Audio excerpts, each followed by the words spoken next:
பேசுகிறது நான், கேட்குறது நீங்கள். நான் உங்கள் தாரா. இன்றைக்கி வீடியோவில் என்ன பார்க்க போகிறீங்க அப்படின்னா, இது என்னோடய பர்த்டே விலாக் தான். என்னோடய பர்த்டே வந்து ஜூன் 17. ஸோ பர்த்டே முடிஞ்சு ரொம்ப நாள் கழித்து தான் நான் வாய்ஸ் ஓவர் கொடுக்கேன். ஏன் அப்படின்னு நான் வீடியோட லாஸ்ட்டில் சொல்கிறேன். ஸோ எந்திரிச்சதுக்கப்புறம் வந்துட்டு எல்லோரும் ஸ்டேட்டஸ் ஸ்டோரிலாம் போட்டிருந்தாங்க. அதெல்லாம் ரீஸ்டோரி பண்ணிவிட்டு என்றைக்கோ ஒரு நாள் வந்து மெசேஜ் பண்ணுற ஃப்ரெண்ட்ஸ் எல்லாம் வந்துட்டு தேங்க்யூன்னு ரிப்ளை பண்ணிவிட்டு முடிச்சுட்டு இருந்தேன். அதுக்கப்புறம் ஆயில் வச்சுட்டு ஹேர் வாஷ் பண்ணிட்டேன். இந்த வீடியோ வந்துட்டு நீங்கள் ஷார்ட்ஸ்லேயே பார்த்துருப்பீங்க. நான் எப்படி வந்துட்டு கிளம்புறேன் அப்படின்னு ஒரு கெட் ரெடி வித் மீ போட்டிருப்பேன்.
மார்னிங் எந்திரிச்சதுமே கோயிலுக்கு போகலாம் அப்படின்னு பிளான் இருந்துச்சு. பட் அது வந்துட்டு டைம் எக்ஸ்டெண்ட் ஆகி 12 ஆகிட்டு நாங்கள் கிளம்பும்போது நல்ல வெயில் அடிச்சிட்டு இருந்துச்சு. ஸோ நாங்கள் வந்துட்டு நடந்து போய்கிட்டு இருந்தோம். எங்களுக்கு வாக்கபிள் டிஸ்டன்ஸில் தான் வந்துட்டு மயிலாப்பூர் கபாலீஸ்வரர் கோயில் இருக்குது. சாந்தோம்லாம் தாண்டி தான் நாங்கள் நடந்து போகணும். நாங்கள் நடந்து போகிற வழியில் வந்துட்டு இது ரெண்டையுமே பார்த்துட்டு போய்கிட்டு இருந்தோம்.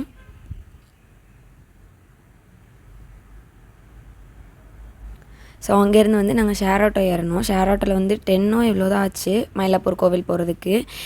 ஈஸி தான் எங்களுக்கு அங்கேருந்து நடந்து போகலாம். அது மதியானம் வெயில் அடிக்கிற டைம் அப்படிங்கிறதுனால தான் நாங்கள் வந்து ஷேர் ஆட்டோ ஏறினோம்.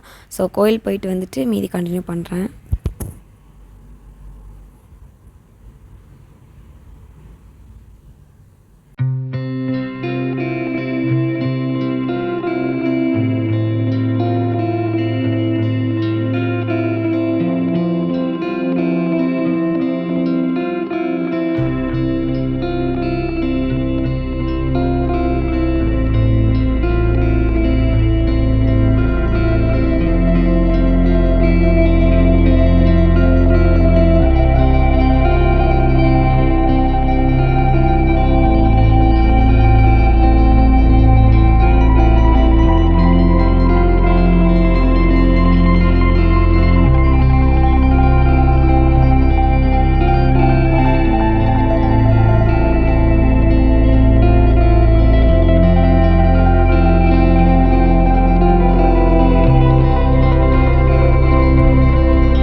காலையிலேருந்து எதுவுமே சாப்பிடல. ஏன்னா கோயிலுக்கு போகணும் அப்படிங்கிறதுனால எதுவுமே சாப்பிட வேண்டாம் அப்படின்னு ஃப்ரெண்டு சொல்லியிருந்தா.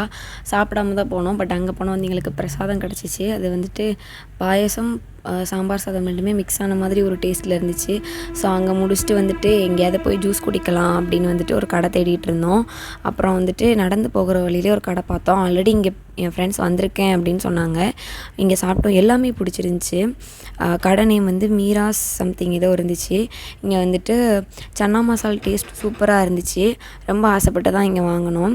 ஒரு சம்சா, சன்னா மசால், ஓரியோ மில்க் ஷேக், அப்புறம் இன்னும் ஏதோ வாங்கினோம். எனக்கு வந்து சரியாக ஞாபகம் இல்லை.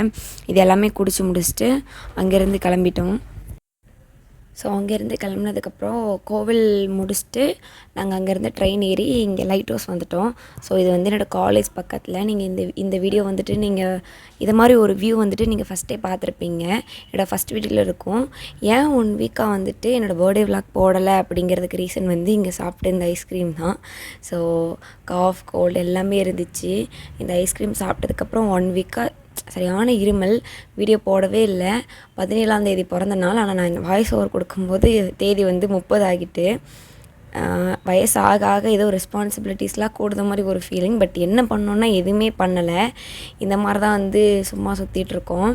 எல்லோரும் என்னென்னமோ பண்ணுறாங்க. நம்ம என்ன பண்ண போகிறோம், படித்து முடிக்க போகிறோம். இந்த 1 இயர் தான் இருக்குது, வயசு வேறு ஆகிக்கிட்டே இருக்குது, என்னடா பண்ண அப்படின்னு கொஸ்டின் கேட்டு நாங்களே ஆன்சர் பண்ணிகிட்ருக்க மாதிரி இருந்துச்சு.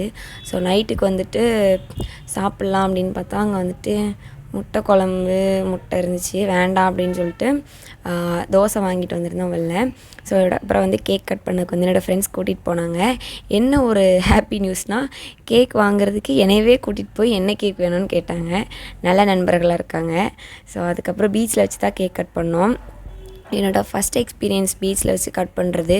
மோஸ்ட்டாக கேக்லாம் கட் பண்ண மாட்டோம், ரேர் தான். எனக்கு தெரிஞ்சு நான் ஒரு தடவை என்னமோ தான் கேக் கட் பண்ணியிருக்கேன். ஸோ இப்போ கேக் கட் பண்ணுறது வந்து ஒரு மாதிரி ஜாலியாக இருந்துச்சு. ஸோ கேக் கட் பண்ணிவிட்டு அங்கே கொஞ்சம் ஃபன் பண்ணிகிட்டு இருந்தோம். எல்லாமே கொஞ்சம் ஹாப்பியாக இருந்தாலும் வந்து வீட்டை மிஸ் பண்ண மாதிரி ஒரு ஃபீல் இருந்துச்சு. சரி வீட்டில் இருந்திருக்கலாம், அம்மா அப்பாலாம் வந்து கூட இருந்திருக்கலாம், இருந்திருந்தால் வந்து நல்லா இருந்திருக்கும், அந்த மாதிரி ஒரு ஃபீல் இருந்துச்சு. ஆனால் வந்துட்டு ஃப்ரெண்ட்ஸோடு இருப்போமே, நம்மளே நம்ம மனசை வந்துட்டு ஏதாவது சொல்லி தேத்திப்போம். அதை மாதிரி தான் வந்துட்டு இந்த பிறந்தநாள் வந்துட்டு இங்கே வந்து ஜாலியாக இருந்துச்சு. என்னோடய தற்குறி நண்பர்கள் வந்துட்டு வீடியோ எடுக்க தெரியாமல் வீடியோ எடுத்திருந்தாங்க. ஸோ கொஞ்சம் அட்ஜஸ்ட் பண்ணிக்கோங்க. ஏன்னா அவங்களுக்கு வந்து எப்படி வீடியோ எடுக்கணும்னு தெரில. நான் வந்து வீடியோ எடுங்க அப்படின்னு சொல்லியிருந்தேன். ஆனால் வந்துட்டு அவங்க இந்த மாதிரி வச்சு வீடியோ எடுத்து செலிப்ரேட் பண்ணுவாங்க நான் நினச்சி கூட பார்க்கல.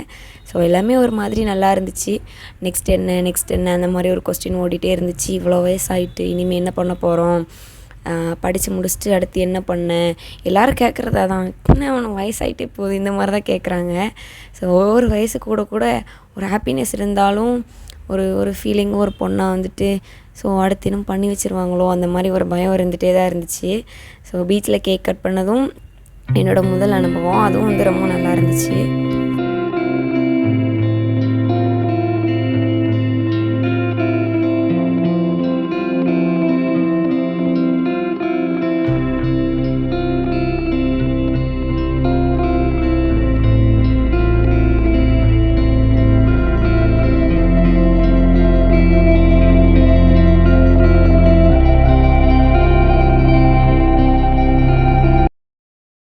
இது வந்து இன்னொரு நாள் எடுத்த வீடியோ. எனக்கு வந்து 10 மினிட்ஸ் டைம் கொடுத்து உனக்கான கிஃப்ட் வந்து இங்கே இருக்குது, தேடிக்கோ, இந்த ஹாஸ்டலில் தான் ஒரு ரூமில் இருக்குது, தேடிக்கோ அப்படின்னு சொன்னாங்க.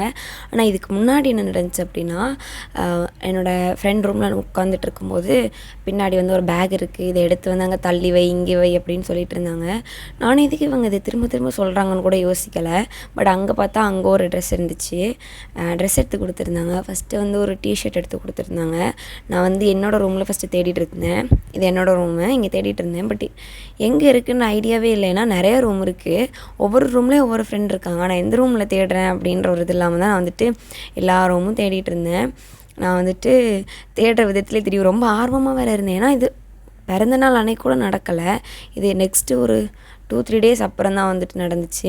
அதுவும் எப்படின்னா, வார்டன் வந்துட்டு ஒரு பார்சல் வந்திருக்கு நிவி பேருக்கு அப்படின்னு சொல்லிட்டாங்க. நான் வந்துட்டு என்ன நிவி உனக்கு ஏதோ பார்சல் வந்திருக்கு, என்னோடய ஃப்ரெண்ட் அவங்க, எனக்கு என்ன உனக்கு பார்சல் வந்திருக்குன்னு கேட்டதுக்கப்புறம் சரி தெரிஞ்சிருச்சு போல் அப்படின்னு நினச்சி அவங்களே கொடுத்தாங்க. பட் எனக்கு ஐடியாவே இல்லை கொடுப்பாங்கன்னு. எனக்கு கேக் கட் பண்ணதே போதும் அந்த மாதிரி தான் இருந்துச்சு. ஆனால் வந்துட்டு ஃபஸ்ட்டு ஒன்று கொடுத்தப்பமே ஷாக்கில் இருந்தேன். ஆனால் வந்துட்டு இவங்க கிட்ட காட்டிக்கல. ஏன்னா என்னோட தற்குறி நண்பர்கள் வந்துட்டு கொஞ்சம் நான் வந்துட்டு சந்தோஷமாக இருக்கிறத காட்டிட்டா வந்துட்டு அவங்க ரொம்ப சீன் போடுவாங்க. அந்த மாதிரி வந்துட்டு நான் இது பண்ணிட்டு விட்டுட்டேன். நான் வந்துட்டு எல்லா ரூமும் போய் தேடினேன். எங்கே இருக்குது அப்படின்ற ஐடியாவே இல்லை. எல்லா ரூமும் தேடினேன். மேலே இருக்க கபோர்ட், கீழே இருக்க கபோர்டு, எல்லா ரூமுக்கும் தேடினேன். ஒரு சிலர்லாம் தேடாத எங்கள் ரூம்லன்னு சொன்னதுக்கப்புறமும் நான் போயிட்டு அந்த ரூம்லலாம் தேடிட்டு இருந்தேன். பட் அது எங்கேயுமே இல்லை. எங்கே இருந்துச்சு அப்படின்னு நீங்கள் வீடியோ பார்த்து தெரிஞ்சுக்கோங்க. ஸோ மேலே இருக்க கபோர்டெல்லாம் வந்துட்டு எதுவுமே இருக்காது. நான் அங்கெல்லாம் ஏறி தேடினேன். அவங்க கொடுத்த டைமுக்குள்ளே தேடணும் அப்படின்னு அவங்க வந்து சொல்லியிருந்தாங்க. பட் என்னால் தேடி எனக்கு கிடைக்கவே இல்லை. ஒரு கட்டத்தில் வந்துட்டு நான் வெக்ஸாகவே செஞ்சுட்டேன். என்னடா இது எங்கேயுமே இல்லை, இவங்க உண்மை சொல்கிறாங்களா பொய் சொல்கிறாங்களா அப்படின்னு வந்துட்டு கன்ஃபியூஸ் ஆகிட்டேன். லாஸ்ட்டில் பார்த்தா அது வந்து ப்ராங்க்கு, எங்கேயுமே இல்லை, நாங்கள் வந்துட்டு சும்மா வந்து ப்ராங்க் பண்ணோம் அப்படின்னு வந்துட்டு அவங்களே வந்துட்டு திரும்ப ரிமைண்ட் பண்ணாங்க. என்ன ப்ராங்க்கா இல்லை இருக்கா இல்லையா எதுவுமே வந்துட்டு தெரியாத மாதிரி இருந்துச்சு. ப்ராங்க்குன்னு சொல்லிட்டு சொல்லிடுவாங்க. அதுக்கப்புறம் திரும்ப பார்த்தா வந்துட்டு அங்கே தான் இருக்குது, நீ போய் தேடு, அந்த 2 பெட்டு பக்கத்தில் தான் இருக்குது அப்படின்னு சொல்லிட்டாங்க. அதுக்கு ஒரு வாக்குவாதம் வேறு நடந்துட்டு இருந்துச்சு. ஸோ அதுக்கப்புறம் நான் அந்த பெட்டில் வந்து தேட ஆரம்பிச்சிட்டேன். இங்கே வந்துட்டு க்ரீன் கலரும் ஒயிட் கலரும் மிக்ஸ் ஆன ஒரு திங்க் இருக்குது. அந்த திங்க்லாம் வந்துட்டு இது இருக்குன்னாங்க. என்ன இருக்குது, என்ன திங்ஸ் இங்கே இருக்குது, அந்த கலரில் என்ன திங்ஸ் இங்கே இருக்குதுன்னு நானும் வந்துட்டு புக்கு டைரி எல்லாமே எடுத்துகிட்டு இருந்தேன். பட் எனக்கு எங்கே அப்படின்னு வந்துட்டு தெரியவே இல்லை. இதில் வேறு கண்ணாடி எடுத்துகிட்டு வாங்க, இவளுக்கு கண் வேறு தெரியாது, அந்த மாதிரி ஃபன் பண்ணிகிட்டு இருந்தாங்க. பட் நான் வந்துட்டு கண்டுபிடிச்சிட்டேன் அங்கே என்ன இருந்துச்சுன்னு. அந்த ட்ரெஸ் வந்துட்டு ரொம்ப நாளாக வந்துட்டு ஆஜியோவில் வந்துட்டு பார்த்துட்டே இருந்தது தான். எப்போ ஒரு 6 மந்த்ஸாக வந்துட்டு இந்த மாதிரி ஷர்ட் வேணும், எனக்கு இந்த மாதிரி ஒரு ஷர்ட் வேணும்னு சொல்லிட்டு சுற்றிட்டு இருந்தேன். பட் நான் பார்க்கும்போது அது நான் ஒரு கலர் தேடினேன், பட் அது இல்லை. இட்ஸ் ஓகே, இந்த கலர் வந்து எனக்கு ரொம்ப பிடிச்சிருந்துச்சு. ஒரு மாதிரி ஜாலியாக இருந்துச்சு. ஆனால் வந்துட்டு ரொம்ப எக்ஸ்ப்ரெஷன் கொடுத்தா இவங்க வந்துட்டு சீன் போடுவாங்க அப்படின்னு வந்துட்டு வந்து கண்டுக்கக்கூடாதுன்னு விட்டேன். இப்போ வந்து நீ வந்து ஆனந்த கண்ணீர் வரணும் உனக்கு, அந்த மாதிரிலாம் இது பண்ணிகிட்டு இருந்தாங்க. பட் ஜாலியாக இருந்துச்சு. ஸோ என்னோடய பர்த்டே வந்து இந்த மாதிரி தான் போச்சு. உங்களுக்கு வீடியோ பிடிச்சிருந்துச்சி அப்படின்னா மறக்காமல் லைக்கு, ஷேரு, சப்ஸ்கிரைப் பண்ணிடுங்க. பாய்.